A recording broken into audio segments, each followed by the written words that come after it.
Hello friends, welcome to रिटो होप। आज हम देखिए staff selection state selection commission state selection board SSB जो एग्जाम को टीजीटी हाई स्कूल टीचर पे ओके तार से सिलेबस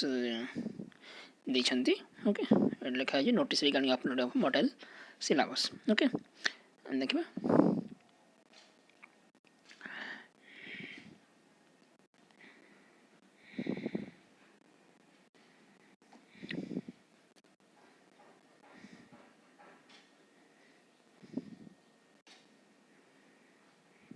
देखो आज डेट पड़ी ओके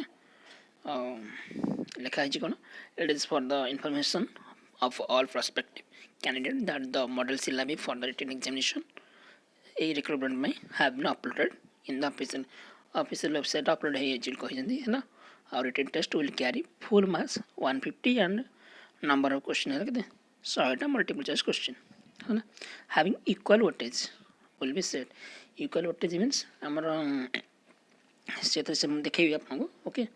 गोटे minute the duration of the test will be 2 hour 2 घंटा 20 मिनट 100 क्वेश्चन आप अटेंड करेंगे और 150 मार्क है ना कार्बन लेस ओएमआर सीट है ना गोटे ठीक है 100 मार्क भूल है 0.5 मार्क ओके हम पुणी थे वेबसाइट देखा कौन सिलेबस अच्छी ओके देखो ये एक्चुअली सिलेबस नहीं सिलेबस तक कौन ये तीन जो डट अच्छी मैं आपको कौन आप चाहिए करेंगे ये जो 3टा डट अच्छी ओके से क्लिक करेंगे क्लिक कलापर देखो ये जो ऑर्गेनोग्राम अच्छी तापर क्लिक करेंगे क्लिक कलापर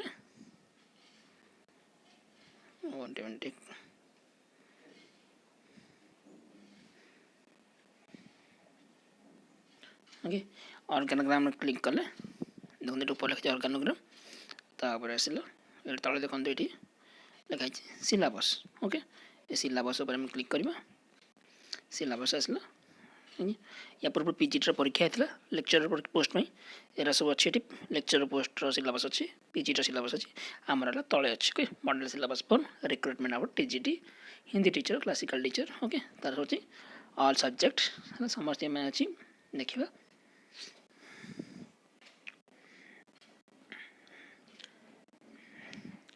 जेहेतु एथेर किसी लिखा है माने पैटर्न लिखा है कि केते मार्क पड़े बोली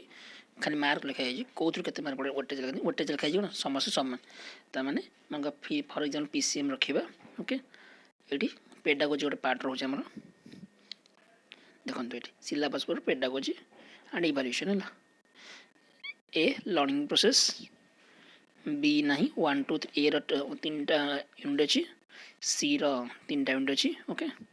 भलसे देखिए आउ कौन पीटी छड़ा बाकी तो है ना ताने यदि ऑल वेटेज हिसाब देखा बोले ताले पेडागोजी 25टा क्वेश्चन पड़ो ओके 100टा क्वेश्चन आम ना पेडागोजी 25टा क्वेश्चन पड़ो ये कंपलसरी क्वेश्चन ना जमी आम कौन प्रथम सीएसटी देते कौन गोटे कमन पेपर थी ये कमन पेपर सिस्टम ना ओके और कौन यहाँ समस्त एक्सेल पीटी पीटी मान एक्सट्रा पीटी मान यहाँ पीटी मान ओके ये PT for the post of PT okay outta बाकी पीटी छड़ा समस्त है तमें ये 25टा क्वेश्चन आसो ओके 25 मार्क नुहे 25टा क्वेश्चन ओके 25टा क्वेश्चन इंटू 1.5 है ना से मार्क तापर फिजिक्स पिलांगर यहाँ पूरा उठाई कौन माने आमर जो सीएसटी एग्जाम होता पूरा से उठाई आरएसटी जहाँ कहीपर है तार सिलेबस पूरा सामान फिजिक्स जहाँ केमिस्ट्री विषय है बट इटा तो सहीटा ही उठाई आसी खाली ये कौन ये जो मार्क डिसीजन 30 ना 50 लिखा था हेरा खाली कटा है बुझे ना यहाँ कटा है सिलेबसटा पुणी थे प्रिंट कर ये दिखाई स्कान कर दिखाई मैथ्र से सिलेबस पूरा सेम है सीबीजेड सेम समस्त से सेम जहाँ पढ़ी थे आपको बर्तमान आप रिविजन कर टाइम आसला जो मान चाकरी हो नाला आपण मानी सब शुभ शुभ भलसे पढ़ी थे ओके तो यहाँ आप revision time okay all the best है तो जार जो एग्जाम अच्छी बुझे ना से हिसाब से डिस्ट्रीब्यूशन करदेव मतलब पीसीएम पिलांर फिजिक्स केमिस्ट्री मैथमेटिक्स तो फिजिक्स 25टा क्वेश्चन केमिस्ट्री 25टा क्वेश्चन मैथ 25टा क्वेश्चन बुझे ना से आप्रोक्सीमेटली आप चिंता कर जातु गोटे मुझे आप्रोक्सीमेट नौ कारण लिखी किसी तो देना ना सेम वेटेज लिखाई सब सेम वेटेज मीन समस्त समान समान भाव में मार्क पड़ो है कि तुम मार्क हिसाब देखिले सब के 150 मार्क अच्छी तो 150 मार्क 4 डिवाइड करदे बुझे से हिसाब से आप प्रिपेयर जी बुझे तो 100 डेज क्वेश्चन जेहेतु 4 डिवाइड कर 25 क्वेश्चन पड़े तो सब 25 क्वेश्चन आप आज्यूम करके पढ़े जी है ना ऑल द बेस्ट आर्ट्स पिला सेमती सीपीजी पिला सेमती है ना आपणकर देखीदेवे जो अनुसार अच्छी से अनुसार आप प्रिपेयर जी okay all the best thank you आप चाहिए डायरेक्ट डाउनलोड करने पीडीएफटा मो टेलीग्राम चैनल दे दीजिए डाउनलोड कर पारे ना आपको शिखाई देली भी केमी